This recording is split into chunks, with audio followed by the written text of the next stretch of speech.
Okay, it says that I am live. Hello, everybody. Sorry about the technical difficulties. I don't know what was going on, but I fixed it because the show must go on.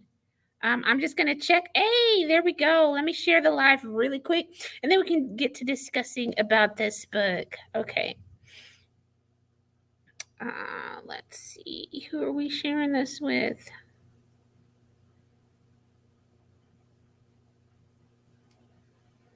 Let me just do one more thing.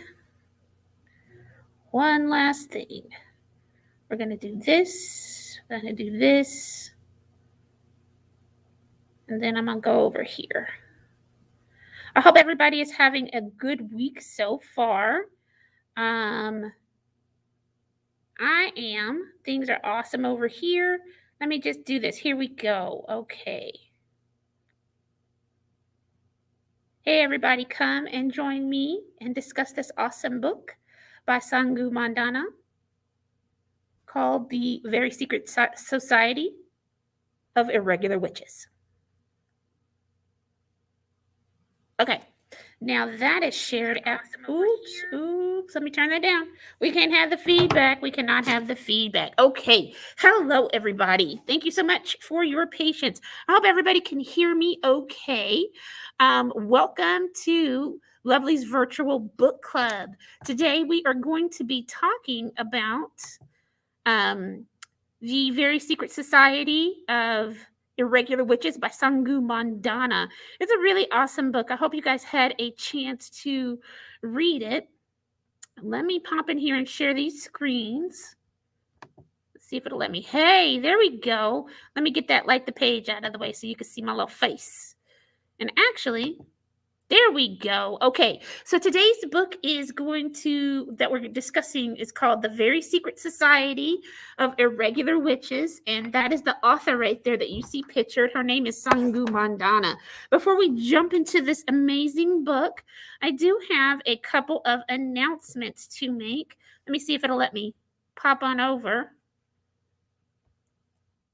That's okay. It won't let me do the way I want it to. That's okay. So before we jump into that, though, let me tell you about a couple of awesome things that we have going on here at LAM. There we go. So we have a few awesome things happening right now at LAM. One of the things that we're going to be doing in November is we have a pause drive. On November, you can drop off new or gently used supplies for the Paws Society. That's the no-kill animal shelter that we have here in town. You can always go to their website and look at their Amazon wish list, or you can give us a call. There'll be drop boxes and things like that here, so you can help out a furry little friend. And we have quite a few cool things going on as well. In November, one of the main things that we're going to be doing is a luggage drive. It's for foster care children, so that when they are going into foster care and moving to different locations, that they have a set of luggage that they can take their stuff in instead of trash bags and things like that. So we're going to be doing a luggage foster care drive. You can donate new or gently used luggage, and that'll be here at LAM for all of November. And I think that's really, really awesome. And also considering that one of the main themes of this book that we're going to be talking about is found family, I think that ties right in very well with the message of the Very Secret Society of Irregular Witches. So if you have some luggage that you no longer need and you want to donate, please stop by. That's going to be from November 1st through November 30th, and you can drop that off here at Lamb Library. Also, tomorrow is our Fun Friday, where we have all kind of wonderful activities. One of the main things that we're going to be doing, besides hanging out with the kids and telling stories and stuff, is feeding folks lunches. So that's from 0 to 17 years old. The children in Pueblo can come here tomorrow and eat lunch. If you want more information, please give us a call. I'll jot something in the comment section as well, so that you can just click on that and share it with a friend. If you're not between 0 and 18, you probably know somebody who is or who has children. We'd love to see y'all here tomorrow. We also do a teen hangout Teen and tween hang out. They make cool crafts, make movies, there's snacks, there's games, all kind of fun things. That's every Tuesday from 3:45 to 5:30. We'd also love to have you there.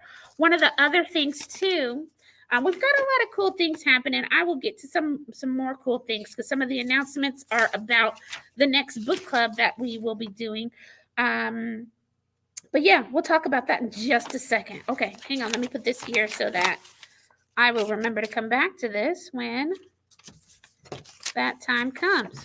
Okay, so like I was saying, the book that we are talking about today is The Secret Society of Irregular Witches by Sangu Mandanna. So some of the themes of this book are, oh, hang on, let's talk about Sangu first. Sorry. So Sangu Mandanna writes novels about magic, monsters, myths, and myths. She lives in Norwich, which is a city in the northeast of England, with her husband and her 3 children.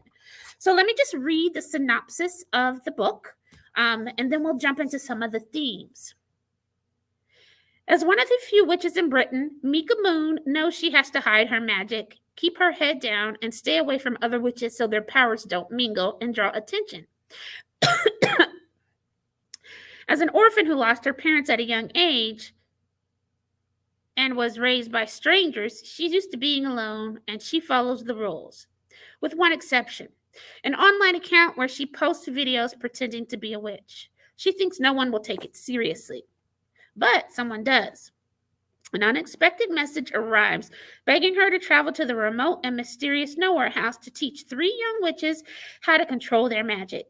It breaks all of the rules, but Mika goes anyway and is immediately tangled up in the lives and secrets of not only 3 charges, but also an absent archaeologist, a retired actor, 2 long-suffering caretakers, and Jamie, the handsome and prickly librarian of Nowhere House, would do anything to protect the children.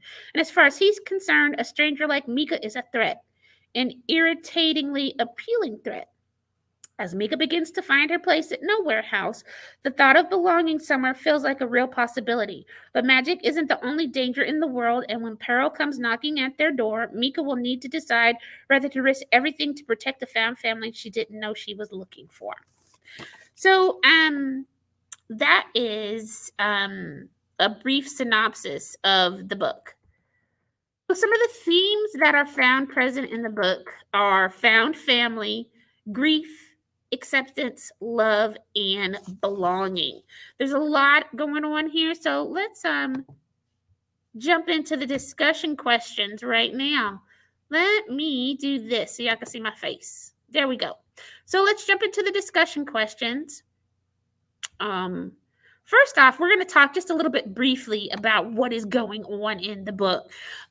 So, as the synopsis says, witches in this society cannot congregate together because when they get together, they create a power surge and it draws too much attention from non-magical people. So, what we learn later in the book is something happened to have this be this way, because it wasn't always this way. Witches could be together, they could have families, they did have families, but a group of witches got together to try to do this big spell, and something went wrong, and now they can no longer congregate together because it creates big power surges, and they don't want to get noticed by non-magical people because bad things happen. People tend to they end up using them. They end up getting hurt and harmed, and they're trying to protect themselves. So that's why witches no longer congregate together in large spaces, because it just doesn't turn out good for everybody. So that's basically how the story, that's the reason behind why witches cannot congregate together. So what happened was Mika Moon was a small child because of the curse. Her parents died, and so she ends up being raised by a caretaker, Primrose. And Primrose really doesn't do any of the raising of Mika Moon. She hires a series of nannies Um, and each witch has their own particular talent. Some of them are good at spells. Some are good at finding things. Some are good at magical ointments and things. Primrose talent happens to be wiping people's minds clean. And so that's what she does when any of the caregivers find out about Mika and what she can do. Primrose would come, wipe their mind clean so they forget about Mika, and move her on to the next caregiver. Um, Part of why she did that is because later in the book you learn when Mika is confiding and being vulnerable with Jamie is that she she's been used before. She talks about an ex-boyfriend that here it is. Yeah. Okay, so she had a serious ex-boyfriend who learned that she was a witch and then began making demands. He wanted cash bewitched out of an ATM machine. Um, answers magically provided to him during exams. Um, and he wasn't the first time. When the nannies of her childhood learned what she could do, hang on a second. Oh yeah, when the nannies of her childhood learned what she could do, she became something that could be used. So Mika has grown up being cared for but not remembered, because anybody who formed a connection with her enough to start to understand who she was, their minds got erased. She knew who they were, but they didn't know who she was. She didn't really have a family. Her basic needs were met: food, shelter, clothing, but not nurturing, not love. And so she's moved from town to town to town to town and place to place, and starting over and over is nothing new for poor Mika Moon. But that's not really a life, is it? So she still has a desire to connect with people and to try and be her true self, but she has to follow the rules. The witches never actually gather together in one place for fear of being found out, except for they do, I think, like once every few months on a Thursday, which is why Mika came up with the name of the very secret society of irregular witches. She comes up with a lot of different names that Primrose didn't think were very prim and proper, but Mika didn't care. She did it anyway. Um, and the reason, again, why they don't gather is because they don't want to draw a lot of attention to themselves. Mika needs an outlet, so what she ends up doing is creating a YouTube channel and pretends to be a fake witch. She doesn't think anybody will take her seriously, and then they do. And so she decides, hey, I can hear the desperation in these people's voices. They need help raising these children. And let me get my list of all the characters' names so I can keep everybody together. So of course we know Mika is the main character. And then there are, hang on, I'll put it in here. There are the three witches in question: Rosetta, Terracotta, and what's that other little one's name that really likes Jamie? Hold on a second, y'all. Because I don't forget that poor little baby's name. And I have my whole little list of stuff too. Let me see if I put it right here.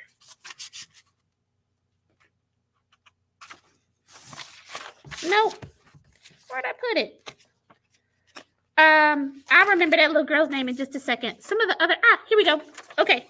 So yes, so Altamira. I don't know why I couldn't remember young man's name, but those are the three baby witches: Rosetta, Altamira, and Terracotta. These are all witches that Lillian has found. Lillian is the archaeologist that is the witch that has placed the wards at Nowhere House to help keep these young witches' magics in control, so that they don't attract a lot of attention to themselves. And she's gone, and they've been trying to get in contact with her because they have to perform this ceremony to put the wards back in place by the summer solstice. And so anyway, the caregivers at Nowhere House are Ken, he's the groundkeeper, Ian, who's a retired actor, and he's married to Ken. And then they have a housekeeper named Lucy. And then, of course, there's Jamie, the one who does a lot of the parenting of the children. He's also a librarian. So they do need help, and she agrees to come. And so she agrees to come, but she doesn't tell Primrose because it's breaking all the rules, and she goes anyway. All right, so now that I've laid the situation down, let's go ahead and talk about some of these discussion questions. All right, so what 3 words would you use to describe Mika as a character? What made her an engaging heroine? I would say that Mika is smart, compassionate, and lonely. She's probably one of the most lonely people I have ever read about, like even more lonely than poor Eleanor Rigsby, because people don't remember her. She gets new jobs all the time. She doesn't really have friends. She doesn't have any long lasting connection. She ain't got no roots. She has no roots because she has to always keep moving and going. And even Primrose, even her and Primrose do not have a really strong connection. It's a distance, or a love from afar, if you will. And that's not enough. That's just not enough for any kind of. She didn't have a family. She just doesn't. Poor thing. And so that's the important part of the found family aspect of this book. Just to go back to a couple of the themes. I wonder if it will let me do it in here. Look at that. Just to go back to a few of the themes. That is the allure of found family, is that you choose them and they choose you back. Mika has not been chosen up to this point. So yes, she decides to take her little dog and get in her car and do a traveling spell. I say a traveling spell, and do a traveling spell, and whisks herself off to Nowhere House. And so Nowhere House again belongs to Lillian. And she's overseas, and she's definitely left the day-to-day of running and operations up to all the caregivers, very similar to how the day-to-day operations and raising of Mika was left to nannies by Primrose. Okay, so Mika is trying to come and figure out how to help the girls. And I think she ends up actually helping herself quite a bit too in the process. Sorry, I was looking for something over here. Wonder where my cane was. There it is. So since Mika has basically grown up under the weight of family secrecy and control, she doesn't understand how. She doesn't always understand that there is another option, another way to have been raised, a whole nother way to be. It just doesn't occur to her because that's not what she's known ever. So she's used to having to have hide and stuff. And like I said, Primrose kept magically wiping people's memory away when they caught on to what Mika could do. So Mika, one of the quotes in here is, "They always knew I was different," she confesses to Jamie early in her stay at Nowhere House. "It took me years to work out how to behave like I was expected to." So that part right there, really throughout this whole book, I kept getting the impression that Mika Moon probably is neurodiverse. And to be quite honest, that's a theme that runs through a lot of Sangu Mandanna. She has another book where the character is neurodiverse. They have ADHD and OCD, and I'll tell you the title of that in just a second, a little bit later. But anyway, that theme runs through this book as well. If you know people who are neurodivergent, or you yourself are neurodivergent, you will hear that over and over. She's just trying to figure out how to act like regular people, how they expect her to act. And another one of the themes in this book that slowly plays itself out is acceptance of yourself as well. Accepting that you're not like everybody else, and there's nothing wrong with not being like everybody else. Learning to accept yourself so that you can grow and heal is really a big, big, big, big theme in this book. It's part of the reason why I liked it so much, is because I wouldn't say Mika was a tragic hero. Yeah, well, Mika Moon is a tragic hero. A hero in the end, but she had to go through a lot of trauma and suffering to get there, unfortunately. So, one of the things that is happening is that Mika wants to take one of the children, Rosetta, out to a bookstore so she can hang out and get books and, like as a present. And so, hang on, let me see where it is. It's in my notes where she's talking about. Here it is. Hold on, let me see if I can get to it. Okay, so Mika asked the children's guardians to weigh in on the safety of taking Rosetta into town to visit a bookshop. Ken is mildly opposed, while Lucy and Ian are in favor. And Jamie is inclined to say absolutely not.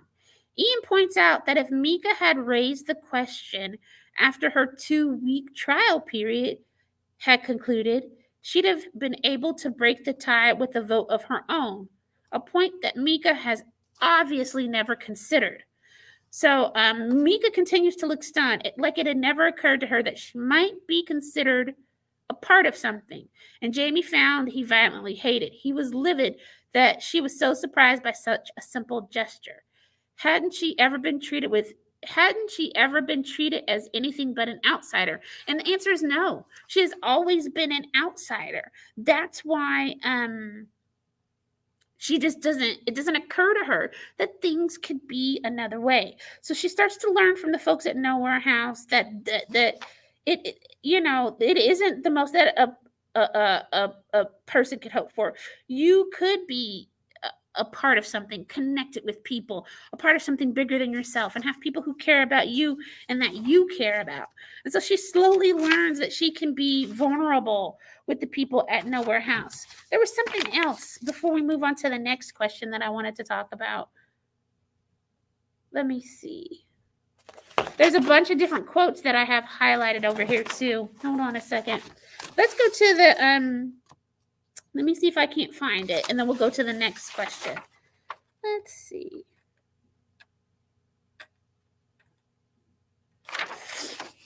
Excuse me, y'all.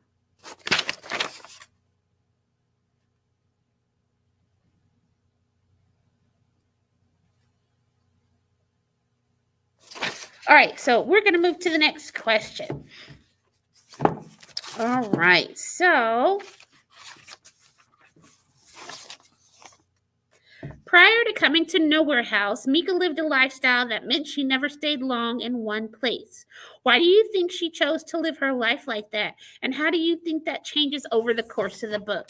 So again, Mika has had to move from place to place, traveling all over just to survive and stay under the radar. And I think part of the reason why she chose that is because she didn't want to stick around and be reminded about how people didn't remember her.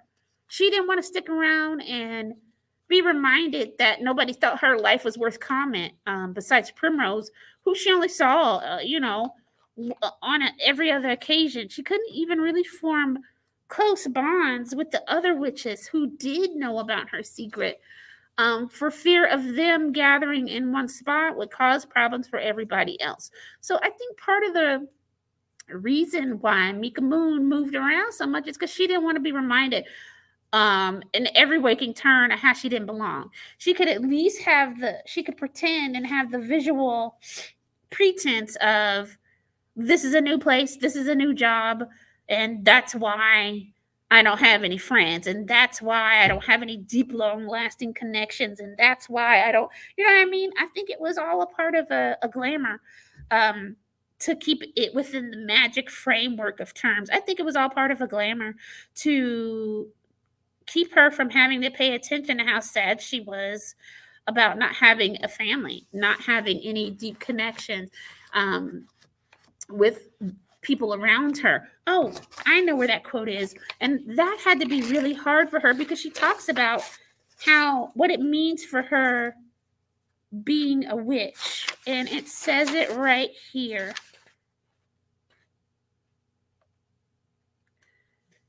Where is it? Here he goes. In moments like this, she really and truly loved being a witch. She loved losing herself for hours in the hum of magic, the sparkle of gold dust in the air, the soft warmth of witch fire, the ideas and the creativity of the fun. Why would anyone ever want to do anything else? The thing is, being a witch is extraordinary. It might seem sometimes that all we are is odd and different. But the truth is, we're amazing. We're a part of the earth below us and the sky above us. Our veins echo the patterns of rivers and roots. There is sunlight and moonlight in our bones. And that to me is Mika Moon just didn't know how poetic she was, but that to me also represents her longing for connection, to have roots, to be a part of not only a family, but to be a part of an environment around her, and also longing for that and knowing that it made it very, very dangerous for her to do so. It never even occurred to her that she could have a role in fixing this, which is what ends up happening. So the reason why the people needed her to come and help raise these witches is they really wanted to keep the girls together, and they had to help them learn how to keep their powers under control so that could happen. So what ends up happening is Altamira is a very powerful witch, has decided that Mika is like her number one enemy. And Mika tells Altamira that she is not ready to do a specific type of spell. And of course, Altamira don't listen to her, because sometimes you can't tell hardhead anything, and they got to learn the hard way. And Altamira's spell does come out of control and blows back in her face. And if it weren't for Mika absorbing a lot of that magic, because she had more experience, it really could have hurt the rest of those young witches. It could have probably killed them. And so Mika does absorb that blowback. And she ends up having to sleep for a few weeks to recover. And in the process of her sleeping for that few weeks, she's nursed back to health by Lucy and Ken and Ian and Jamie. They all come and sit by her bedside. They feed her. They come and help her with spells and sit with her while she's working through things. Jamie, who is grumpy, that I didn't put that in here as part of the themes. I put it in as a trope. But he's like the grumpy part of their romance, and she's the sunshine part. And to be quite honest, it's this fantasy on here, and that's good, because the romance doesn't happen until far, almost at the end of the book. I really like a slow build anyway, but the romance in this book is not the main story. The main plot, the main story is connecting with others, people and places around you. Another thing that I wanted to talk about is how Nowhere House itself is like a character in the books too. Where did I put it? Oh, here it is. I like to keep it in here because I want to get these quotes right. Let's see. Yep, she's in Norfolk. I keep saying that. The setting, yes, the setting in Norfolk. It's magical. It kind of reminds me of maybe like Howl's Moving Castle, or what's that one? Not Spirited Away. It's a Studio Ghibli movie. Djibouti. It is Totoro. It reminded me of my neighbor Totoro, kind of like out in the countryside where magical things had happened. This happens to be by the seaside, but nonetheless, what slowly starts to happen, because she is a witch, she does know how to use her powers. When she came to Nowhere House, she brought her whole greenhouse with her. She could it's kind of like her car was kind of like the TARDIS, for lack of better description. She could fit a whole bunch of stuff into a teeny tiny little space, and her dog, and she brought her cute little dog with her. So, because she does like to garden, and she doesn't need a lot of these magical ingredients to work on her spells and potions, she has a connection with Ian, who, wait, is Ian the gardener? Hold on, y'all. I got this man's name. I think he's the gardener. Ken's the gardener. Sorry, Ian's the actor. Anyway, hang on. because they say groundskeeper. No, Ken. Yeah, Ken. Ken's the groundkeeper. So they end up gardening together because he likes plants and stuff too. So they form that kind of a bond. And she slowly but surely starts to connect with each and every person um, at Nowhere House and to form bonds with them. And it's really new and fun and exciting and scary for her. And the issue is she starts to idealize them a little bit because she's never had a family. She's never had people actually pour into her and nurture her.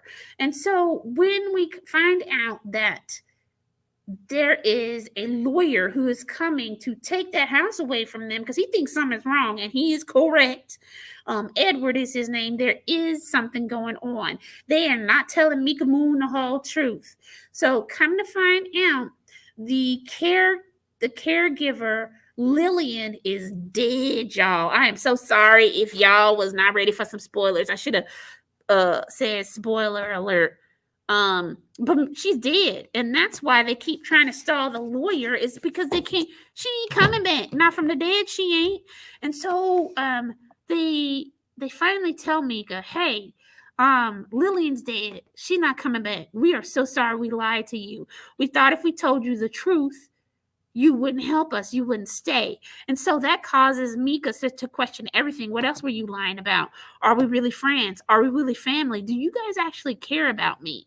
And this is a big deal because her trust has been broken now. It's a huge deal because she's never been able to rely on people. She's always had to pretend to be somebody she's not, to stay under the radar. And the one time she lets her guard down,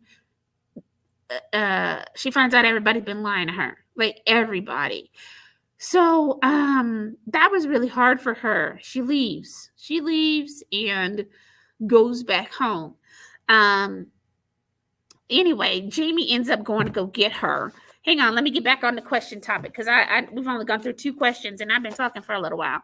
Hang on, let me while I'm doing this and checking the comments real quick, let me go on in here and do this real quick. Hold on a second, y'all.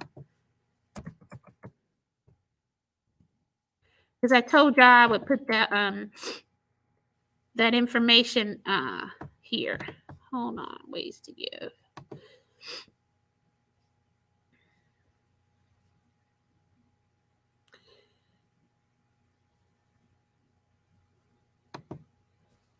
Here, let me copy this real quick. All right, and then I'm gonna put this in the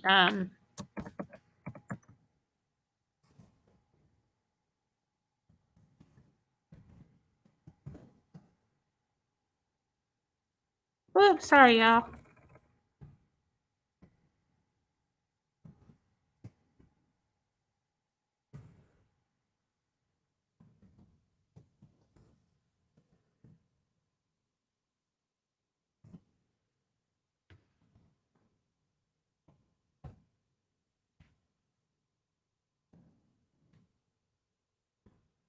All right, I'm putting the link in there. Here's the link for y'all to bring that gently used or new items for the Pause for Life wish list. Okay, good. I'm sorry, I was just reading some things. Okay, cool beans. Also, sign up for the newsletter here. You can click on that link or follow that and sign up for the newsletter so you can get all the questions and the interviews and things like that. All right, so let's move on to the next question. And then we will conclude in just a minute. Let's see. Let's talk about a lot of what ties these people together. All Lucy, Ian, Ken, Jamie, and the girls, and Mika, is that they all have been outcast by society or families in different ways. So let's talk about excuse me. After meeting his mothers and brothers again, Jamie states that some kinds of traumas can't be revisited and some need to be. What do you think he means by this? And how does this impact Mika's own journey in the novel? I think that he is like when okay, so let me explain this. So Jamie's father died when Jamie was pretty young, and he had older brothers who used to pick on him and beat on him and really just terrorize him. And it wasn't made explicitly clear if his mother knew and didn't do anything about it, or didn't know and therefore couldn't do anything about it. And I think Jamie was trying not to overemphasize how bad it was for him, because she was struggling raising 4 children and her husband had just died. But Jamie's brothers were awful, awful to him, beating him up, calling him all kind of mamby-pamby names, because he liked to read and he was sensitive. Um, and so that created a lot of childhood trauma for him that he carried on into adulthood. And so he was just talking about how he's never going to be close to his brothers. He can't forgive them for what they did. They didn't say they were sorry anyway. But also the amount of trauma that they inflicted upon him made him run away at 16. That's how he ended up at Nowhere House. That's how he ended up being collected by Lillian. Lillian, I haven't revealed it yet, but I will in a second. But Lillian and Primrose have a whole bunch in common. You'll find out why in just a second. But anyway, so he ran away. That's how bad it was. And I can't help but think that, yes, Jamie's mother was going through a whole bunch, but so were all her children, and she never checked on him. She never checked on him, and I don't know how hard she really looked for him after he ran away. So it does help Lillian, or excuse me, it does help Mika come to terms with how she has had trauma and how she still chooses and works really, really hard to be kind. And not nice, kind. There is a quote where it talks about kindness, niceness is what you do when people are looking at you. And here it is. She says, Mika is explaining what the difference between kindness and niceness. And she says, niceness is all about what we do when other people are looking. Kindness, on the other hand, runs deep. Kindness is what happens when no one is looking. So Mika is a kind person. She's going to tell you what you need to hear versus what you want to hear. She is more concerned with how her actions and words affect people versus doing the prim and proper thing. Speaking of prim and proper, let's get back to Primrose and Lillian. Okay, so in the end, Mika has to call Primrose. She don't want to. She don't want to call Primrose and be like, look, Prim, I done broke all your little rules, because she's like the de facto leader of the witches. But she has to. She has to... when she realizes that Lillian is dead, she's like, show me the body, because somehow they've been able to preserve Lillian, because they didn't know what to do. So they just, the girls, the witches somehow figure this out. So when Mika goes in and she looks and she sees Lillian and sees Primrose's face staring back at her, she's like, oh my God, y'all, they twins. They was twins the whole time. That's why their caregiving was so similar, because Primrose and Lillian parents died when they were really young, and they had each other, but they were raised in an offhand way at some really rich estate. Again, all their needs were taken care of. They weren't hungry. They were fed. They had shelter. They had clothes. They needed more than that. They needed human connection and love. They did not have that. It was very traumatizing for Primrose. And so when Mika brings that up and says, hey, I think that you raised me in the way that you were raised because you were carrying a lot of trauma, and things could have been better for me too. So after everybody starts telling the truth and all these truths start coming out, Primrose is like, man, I got Edward. We ain't got to worry about him because he's definitely a protagonist. And she was like, baby, you should have just called me sooner. I don't know why you didn't. Let me just wipe his memory. Let me wipe his memory. So she does. She wipes his memory. She pretends to be Lillian, and then she helps to restore the wards so that those girls can be raised together. Not only does she help to restore the wards, but she also rethinks how the very secret society of irregular witches are operating. She points out how, whoops, let me get my face back here. There I am. She points out how Mika does have talent. She's probably the most talented potion maker and spell worker that Primrose has ever seen. Mika didn't know that because Primrose don't be handing out compliments and accolades because she's too busy trying to keep her distance. All the other witches in the society are having their issues too with partners and coming out and having to hide and lie all the time and wanting to have deeper connections too. So in the end, when Jamie faces his trauma and therefore is vulnerable and helps Mika learn to face her trauma. She points it out in Primrose, and then they all can start to heal. And so, what they end up deciding to do is to keep the girls where they are to see if this will work. It seems like the wards that Lillian put in place worked so long and worked so well until Miss Altamira sent up that beam of light when she was doing stuff she ain't had no business doing and got the attention of Primrose. Anywho, it ends up making a change when Mika was able to face her own trauma. Everybody around her started to heal from theirs too. And it changed the society of secret witches. Now they're not so secret anymore. They are going to start working on fixing the curse that got them in this situation in the first place, which I think is phenomenal. Now, although I did give spoilers, I still think that if you haven't had a chance to read this book, you should. You should, because I gave spoilers, but I left out a lot of details and mainly talked about the themes and a lot of my favorite parts. The children in this book are amazing and wonderful. There's a really diverse cast, and I'm really happy that Sangu. One of the things that I was worried about is that Rosetta is the only Black person in the story, and it's important that she connects with other witches who she can see herself in, because that was one of the things that Mika had missed and a longing for when she was a child. And at the end of the book, when they're all meeting together and meeting the girls, there is another Black witch that shows up. I think she's the partner of somebody. I can't remember precisely, but I was so happy to see that Rosetta was going to have people that she could connect to, because Altamira is white and Terracotta is Asian, and Ken is the groundskeeper. He's Japanese, so he's not magical, but she can get her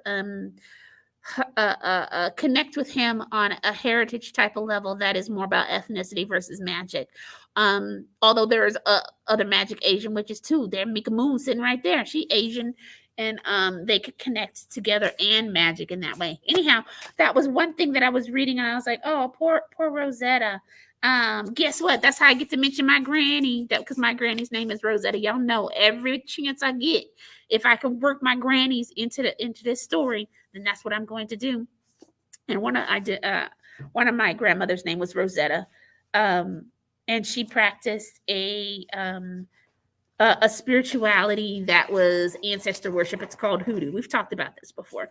Anywho, so I really, really enjoyed this book. I really like to hear. Let me put it up here so you can see this. Hold on a second. I really liked it for all of these themes. Let me get rid of this. For the found family, the grief of not belonging and being lied to and just kind of missing out and losing out on things. But then the acceptance of yourself, the acceptance that people will do the wrong thing for the right reasons. And sometimes you have to trust and take a risk and take a leap of faith. And in doing so, you'll find a place where you belong. That's really what ended up happening, is that and she talks about this in the book too, is that sometimes you don't find the place where you belong. You have to create it. And that's with anything in life. You have to create a place where you belong. You have to terraform, if you will, because people aren't just going to make it for you. If you can't find it, then you have to make it. So I hope y'all really enjoyed the book. Thank you guys so much. Hold on. Let me pop my head back in here. Boop. Here I go. Okay, so if you guys really enjoyed the Very Secret Society of Irregular Witches and you want to read more books by Sangu Mandanna, the library has quite a few. We have, here we go. Can y'all see that? This is a really, really cool book. It's called Kiki Kalara Breaks a Kingdom. It's about this young girl who starts her whose sketchbooks start coming to life based off of Indian legends that she is told. She has ADHD and OCD in this book, and uh, she those things are coming to life in the book as well, in her sketchbook too. I have not read this book yet, but I think it's going to be wonderful because I think Sangu Mandanna is wonderful. So we have this available in ebook, in audiobook form, and print book. But you can't have this one because I'm taking it home. But you could put another one on hold. So let's see. Let me do this real quick. Next month, our book is going to be Night of the Living Res by Morgan Talty. And that is, oop, I have the wrong book. Sorry. Here we go. Night of the Living Res by Morgan Talty. Morgan Talty is Penobscot. And this is a series of short stories that talk about what it means to be Penobscot in present day times. So there's about 1, 2, 3, 4, 5, 6, 7, 8, 9, 10, 11, about 10 to 12 short stories. I hope that y'all can join me for this book. You guys definitely can start participating on the Lovely from the Library Facebook page, because that's where I drop the interviews, the some of the questions. That's where the discussion happens. That's the virtual part of the virtual book club. Whether you have time, you're busy and you don't have time to meet in a physical location, or sometimes people and it's just too much and you want to do a book club, but you are all peopled out. We are here for you. You can come and you can join a virtual book club. You don't even have to come out of the house. You don't have to even get out of your pajamas. You can stay at one line, do your little clickety clacks and your little tip taps, and connect with us that way. We would love to have you. I hope to see you next month.